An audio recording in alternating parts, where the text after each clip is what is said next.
ඉතින් කලින් එපිසෝඩ් එකේ යන්න එහෙම යනකොටත් මකර දූපත්වල සටන පටන් අරගෙන තිබ්බේ.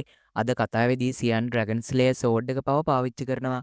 ඉතින් කලින් එපියේදී යනුයාගේ කට්ටියයි මකර ශාලාවට ආවත් ඒ මොහොතේම කෙනෙක් යාලට පහර දෙනවා. යෝධ වඳුරෙක් වගේ කළු මූණක් තියෙන කෙනෙක් හදිස්සියෙම මතුවෙලා භයානක ශක්තියකින් පිරුණු ප්‍රහාරයක් යන් පැත්තට එවනවා. වැඩිහිටි ශූලී මේක දැකලා යන්ට කෑ ගහලා අනතුරු අඟවනවා. මේ තමා බටහිර මකර දූපතේ ප්‍රධාන අනදෙල් නිලධාරියා ෂුවන් මෝ. තරු දෙකේ සාන්තුවරයෙක්. ෂොයන් ඒ මොහොතේම එයාගේ කට්ටියව මකර ශාලාවට යවනවා. ඒත් එක්කමයි යන්ගේ ඇඟ දැවැන්ත රන්වන් යෝධයෙක් බවට පත් වෙලා ආලෝකයෙන් විහිදෙනවා. ෂුවන් මෝගේ ප්‍රහාරයට යන් අත මිට මොලවල පාරක් ගහනවා. මේ ගැටීමෙන් ලොකු ශක්ති පීඩනයක් මුළු අහසම දෙදරුම් කරවනවා. වටේ හිටපු සාමාන්‍ය මට්ටමේ ආරක්ෂකයෝ ඈතට විසිවලා යනවා.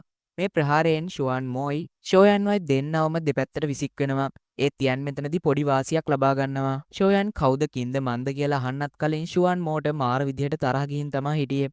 ෂෝයන් මෝව එච්චර ගණන් ගන්න නැතුව ඒ පැත්ත බලන් ඉන්නකොටම එකපාරම තව දෙන්නෙක් ෂුවන් මෝ ගාවට එනවා. එයාලගේ ප්‍රභාව ගොඩක් ඉහළයි. එයාලා එල්ඩර්ස්ලා දෙන්නෙක්. එයාලා මකර රජුන්ගේ පැත්තේ සටනට බාධාවක් වෙන්නේ නැති වෙන්න ඉක්මනින් කටයුතු කරන්න කියලා ෂුවන් මෝට කියනවා. ෂෝයන් අඳුරගන්නවා ඒ තමා බටහිර හා දකුණු මකර දූපත්වල බලවත් වැඩිහිටියෝ කියලා. ඒ දෙන්නම මධ්‍යම මට්ටමේ තරු දෙකේ සාන්තුවරුන්. මේ වෙලාවෙම සුදු හිසකෙස් තියෙන වැඩිමහල්ලන් දෙන්නෙක් නැගෙනහිර මකර ශාලාවෙන් පියාසර කරලා යන්ලගේ පැත්තට එනවා. ඒ තමා නැගෙනහිර මකර දූපතේ පළමු සහ දෙවෙනි වැඩිහිටියෝ දෙන්න. පළමු වැඩිහිටියා වුණ ක්වින් ෂාන් මකරෙකුගේ හැඩයක් තිබ්බ සැරයටයක් අතේ තියාගෙන තමා හිටියේ. එයාලා යන්ගේ මේ උපකාරයට ස්තුති කරනවා. ඊට පස්සේ දෙපැත්තම වැඩිහිටියන්ගේ වාදේ පටන් ගන්නවා. බටහිර දූපතේ මහා වැඩිහිටි ෂූමූ නැගෙනහිර මකර දූපත වැඩක් නැති සටනක් තමා දෙන්න කියලා සමච්චල් කරනවා විතරක් නෙමෙයි. දැන් එයාලගේ උදව්වට ස්වර්ගීය යක්ෂ ෆීනික්ස්ලා එනවා කියලත් කියනවා. මේකට නැගෙනහිර මකර දූපතේ දෙවෙනි වැඩිමහල්ලට තරහා ගිහින් උඹලා මකරුන්ගේ පරම හතුරවත් එකතු කරන් මකර අධිරාජ්‍ය පාවා දෙනවා කියලා. චින්ෂාන් වැඩිහිටියා පැහැදිලි කරලම කියනවා මකර රජවරු තුන්දෙනා අනුබද්ධ පෙළපත් වලින් එන අය විතරයි. ඒ වගේම ආත්මාර්ථකාමීව වංශය කඩන්න හදන අය විතරමයි කියලා. මෙයාලා වාද කරගන්න අතරේ යන් මකර ශාලාව තුල හිටපු මුද්‍රා තැබූ කෙනෙක්ව එළියට ගන්නවා. ඒ තමා ස්වර්ගීය යක්ෂ ෆීනික්ස් වංශයේ කුන් හුවන්. ෂෝයන් කියනවා ෆීනික්ස් දැනටමත් ෆීනික්ස් වංශයේ අයව ආපසු හරවලා යවලා ඇති කියලා. ෂුවන් මෝගේ තරහ තවත් වැඩි වෙනවා. එයා කෙලින්ම පහර දෙන්න කියලා අණ කරනවා. ෂූමූ සහ ලීෂාන් සංඥා යවනවා. මේ නිසා ෂණයකින් විශේෂඥයන් 100ක් විතර මතුවෙනවා. ඒ අතර 10 දෙනෙක් විතරම අර්ධසාන්තුවරුන්. මේ නිසා නැගෙනහිර දූපතේ යාලගේ සම්පූර්ණ බලය බලමුළු ගන්නනවා. මේ නිසා මකර ශාලාවට ඉහළින් අහසෙන් ලොකු ගැටුමක් ඇති වෙනවා. මේ වෙලාවේ ප්‍රධානම යුඩ පිටින් එන ශබ්දයක් හිස් අවකාශයේ ගැඹුරින් ලොකු පිපිරීමක් ඇති කරනවා. මකර දූපත් තුනම එකතු වෙලා ගහලත් නැගෙනහිර දූපත තාම අමාරුවෙන් හරි අල්ලගෙන හිටියා. ෂෝයන් ඉක්මනින් සතුරන් කීප දෙනෙක්වම පරද්දනවා. සියන්ගේ සටන පැත්ත බලාගෙන හිටියාම යන් ගොඩක් කනගාටු වෙනවා. මකර රජවරුන් තුන්දෙනාගේ පීඩනය යටතේ සියන් දැන් ටිකෙන් ටික දුර්වල වෙන ගමන් හිටියේ. ෂෝයන් ආලෝක ධාරාවක් වගේ වේගයෙන් සියන් දෙසට යනවා. සියන් තද රන් පාට හෙල්ලය අතේ තියන් කෝපාවිෂ්ට මකරෙක් වගේ සටන් කරමින් තමා ඉන්නේ. ඇගේ හෙල්ල බටහිර මකර රජුගේ අතට පහර දෙනවත් එක්කම ඒක මකර නියපොතු බවට පරිවර්තනය වෙනවා. මේ දැඩි බලයෙන් මකර කොරපුතු විශාල ප්‍රමාණයක් ඉරිතල්ලා කැඩී යනවා. නමුත් ඇගේ පහර දීමෙන් පසු දකුණු මකර රජු කපටි විදිහට දැලිපී වගේ තියුණු තලවලින් සියන්ගේ පිටිපස්ස ඉඳලා පහර දෙනවා. සියන් පුදුම වේගයකින් ඒවට ප්‍රතිචාර දක්වනවා. සීතල ගොරවන හඬකින් ඇය ශක්තිය පිට කරනවා. මේකෙන් තද රන්පාට හෙල්ලේ චාපාකාරයකට නැමිලා පැත්තෙන් පහර දීලා අර තල වගේ ඒවා ඉවත් කරනවා. මේක නිකන් හරියට පණ තියෙන හෙල්ලයක් වගේ. මේ ප්‍රහාරයෙන් දෙන්නම පිටිපස්සට විසික් වෙනවා. දකුණු මකර රජුට මකර ෆීනික්ස් ශරීරයේ බලය ගැන ප්‍රශංසා කරන්න නැතුව ඉන්න බැරි වෙනවා. ඒත් ඔහු දිගටම කිව්වේ සියන්ගේ මකර ෆීනික්ස් බලය තවම පොඩි මට්ටමක තියෙන්නේ. ඒ නිසා අපිව පරද්දන්න බෑ කියලා. මකර රජවරුන් තුන්දෙනා ඔවුන්ගේම ජනතාව ද්‍රෝහින් විදියට අනුකම්පා විරහිතව හෙලා දානකොට සියන්ගේ මූණ අයිස් වගේ දම්පාට ආලෝකයකින් දිලිසෙනවා. පැරණි මකර අධිරාජ්‍යයේ අතුරුදහන් වීමෙන් පස්සේ මකර වංශයේ කෑලි වලට කඩාගෙන මේ තරම් පහත් කරගන්න හේතුව මුන් තුන්දෙනා තමා. බටහිර මකර රජු කිව්වේ ඔවුන්ට රාජකීය රුධිරය දරා සිටින බැවින් එයාලටත් රාජ උරුමය තියෙනවා කියලා. හිනා වුණ උතුරු මකර රජු සියන්ට යටත් වෙන්න කියලා මෘදුව කිව්වත් ඒ තමා මකර රජවරුන්ගෙන් භයානකම කෙනා. ඔහුගේ අදහස උනේ මකර වංශයේ පරම හතුරා වෙච්ච යක්ෂ ෆීනික්ස්ලා එක්ක මිත්‍ර වෙන්නයි. සියන් මුදිහා බලන් හිටියේ ගොඩක් පිළිකුලෙන්. සියන් කිව්වේ වංශයේ උඹලගේ අතට ආවොත් ඒක තමයි වංශයේ අවසානය කියලා. උතුරු මකර රජුගේ හිනාව නැති වෙනවා. සියන් උට ඇහුම්කන් දුන්නේ නැති නිසා ඔහු කිව්වේ ඔවුන් මුලින්ම ඇව අල්ලගන්නවා කියලා. බටහිර සහ දකුණු මකර රජවරු එකිනෙකා දෙස බලාගෙන පසුව හිසවනනවා. ආපහු මුන් තුන්දෙනා එකතු වෙලා සියන්ට පහර දෙන්න ගන්නවා. වාතය දෙදරා යන භයානක ගැටුමක් ඇති වෙනවා. ඒ මොහොතේම වාතය දෙදරා යන තරම් දරුණු ഘോഷාවකුත් ඇති වෙනවා. විශාල ඇඟිල්ලක් සහ අත්ලක් ඉහළින් ඇවිත් මකර රජවරුන් තුන්දෙනාට පහර දෙනවා. මකර රජවරුත් තිගැස්සිලා ගිහින් ඒ ප්‍රහාරය වළක්වනවා. එයාලගේ බැල්ම ඒ ළඟ හිටපු යන් දෙසට යනවා. දකුණු මකර රජුගේ දෑස් සීතල වෙලා යනවා. ඔහු තරහින් ෂෝයන් මරණයට ආශා කරනවද කියලා අහනවා. යන්න දැකලා සියන්ගේ මූණ ප්‍රීතියෙන් පිරලා යනවා. ඒත් ඇය යන්ට අයින් වෙන්න කියලා කෑ ගසනවා. මොකද සියන් දැනගෙන හිටියා යන්ගේ වන්ස්ටාර් දූෂන් ශක්තියත් එක්ක මකර රජවරුන්ට විරුද්ධ වෙන එක භයානකයි කියලා. ෂෝයන් සියන්ගේ අනතුරු ඇඟවීම ගණන් ගන්නෑ. එයා පහත් හනින් සියන්ගෙන් අහනවා ඔයාට තව කොච්චර වෙලා ඕනිද කියලා. සියන් කාලය අවශ්‍ය කරන ප්‍රහාරයක් සූදානම් කරමින් සිටිනවා කියලා යන්ට වැටහුණා. සියන් පසුබට වෙලා හිතින් ෂෝයන්ට කියනවා විනාඩි 10ක් විතර ඕනි කියලා. ෂෝයන් සියන්ට සූදානම් වෙන්න කියනවා. සියන්ගේ කනස්සල්ල මේ නිසා තවත් වැඩි වෙනවා.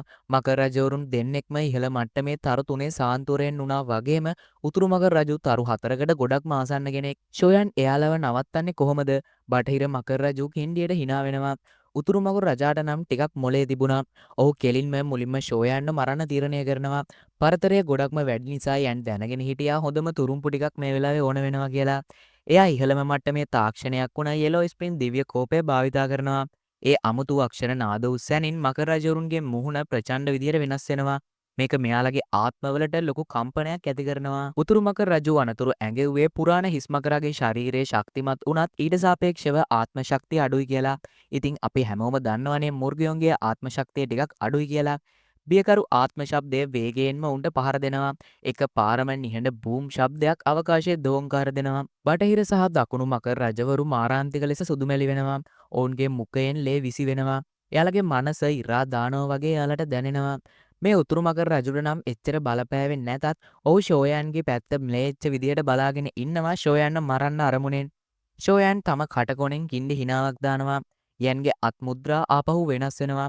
ෂෝයන්ගේ අතේ අති විශිෂ්ට ලෙස හදපු ගිනි නෙළුමක් නිහඬව කැරකිමින් පාට 5ක් විහිදුවනවා.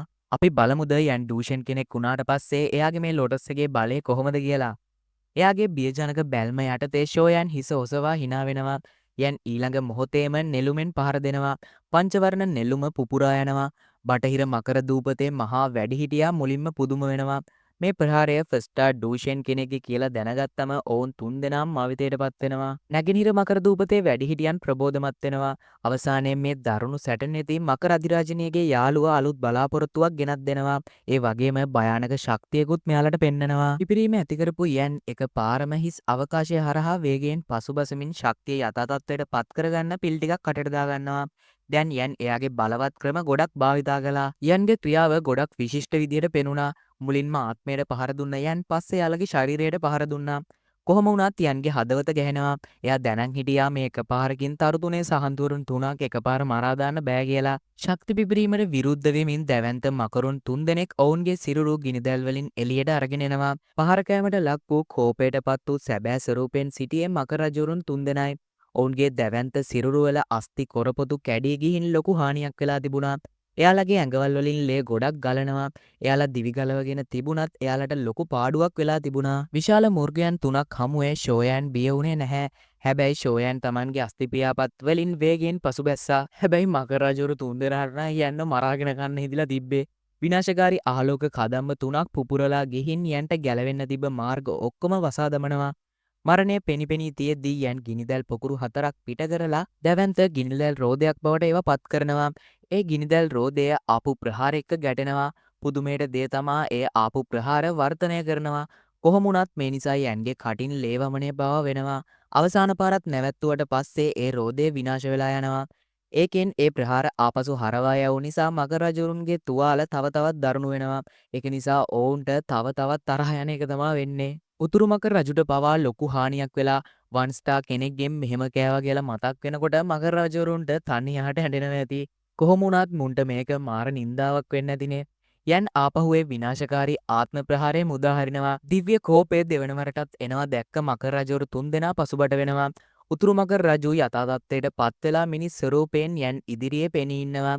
ඔහු යන්ට කෙලින්ම පහර දුන්නත් යන් ලේ පිට කරමින් hina වෙලා උතුරු මකර රජුට ආපහු පංචවර්ණ නෙළුමකින් පහර දෙනවා. උතුරු මකර රජු ලේ විසි කරමින් ඈතට විසි වෙනවා. ඒ වගේම අපේ යන්ටත් බරපතල තුවාල වෙනවා. මකර රජු යන්ගේ පපුවටම කෙලින්ම එල්ල කරපු ප්‍රහාරයෙන් යන්ගේ අභ්‍යන්තර අවයව වලට පවා ලොකු හානියක් සිද්ධ වෙනවා. දැන් දකුණු සහ බටහිර මකර රජවරුන් යන්න මරා දාන්නයි හදන්නේ. දකුණු මකර රජුගේ දැවැන්තනිය යන්ගේ පැත්තට එමින් තිබුණා. යන්ගේ මූණ ඉස්සරහා මරණය පෙනි තමයි තිබුණේ. ඒ වෙලාවේ හදිස්සියෙම යුග ගණනාවක් තිස්සේ සැඟවී තිබූ අමුතු රුධිර පරම්පරාවක් හදිස්සියෙම අවදි වී යන්ගේ නහර තුලට ගලා යනවා. යන්ගේ අවසන් වූ සටන් ශක්තිය ෂණයකින් ආපහු ගලා යනවා. එය පෙරටත් වඩා ශක්තිමත්. විශ්වාස කළ නොහැකි තරම් දීප්තිමත් රන්වන් ආලෝකයක් යන්ගේ ඇස්වලට පේනවා. පහර දීමට ආසන්නව සිටි දකුණු මකර රජුගේ අත කැපී යන අයුරු යන් කම්පණයෙන් බලා සිටියා. ඒත් එක්කම දම්පාටින් සැරසුණු සිහින් ස්වරූපයක් සෙමෙන් ඇවිද ගියා. පුළුවන් නම් එයාට ආපහු අතක් තියලා පෙන්නන්න. සියන් තරහෙන් කිව්වා. එහෙම කළොත් මේ අධිරාජ්‍යය ඔයාව සදහටම මකර හිරගෙදරට දානවා. සියන් තරහින් කියනවා. ඇගේ අතේ රත්තරම් පැහැති කඩුවක් තිබුණා. එයින් පිටවන පීඩනය හරිම බලවත්. දකුණු මකුරු රජු තමන්ගේ කැපුණු අත දෙස බලනවා. ඔහු ගොඩක් බීතියට පත් වෙලා සාමාන්‍ය ප්‍රහාරයකින් කිසිදා මේ වගේ දෙයක් වෙන්න බෑ කියලා දැනගන්නවා. ඔහු ඒ මොහොතේ කඩුව හඳුනාගත් අතර ඔහු කෑ ගහනවා. ඒ තමා පුරාණ හිස් මකර වංශයේ ශක්තිමත්ම තාක්ෂණය වුණ මකර ඝාතක කඩුව. ඒ කියන්නේ ඩ්‍රැගන් ස්ලේයර් සෝඩ් කියලා. ඒක කාටවත්ම හොරකම් කරන්න පුළුවන් ඉදියේ භෞතික අවියක් නම් නෙමේ.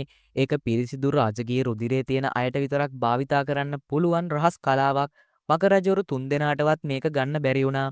මේක ගන්න පුළුවන් සාමාන්‍යයෙන් තරු 6 සාන්තුවරයෙක් පිච්ච මකර අධිරාජ්‍යයකට විතරයි. ඒත් අපේ සියන් ඒක කරේ තරු 4දී.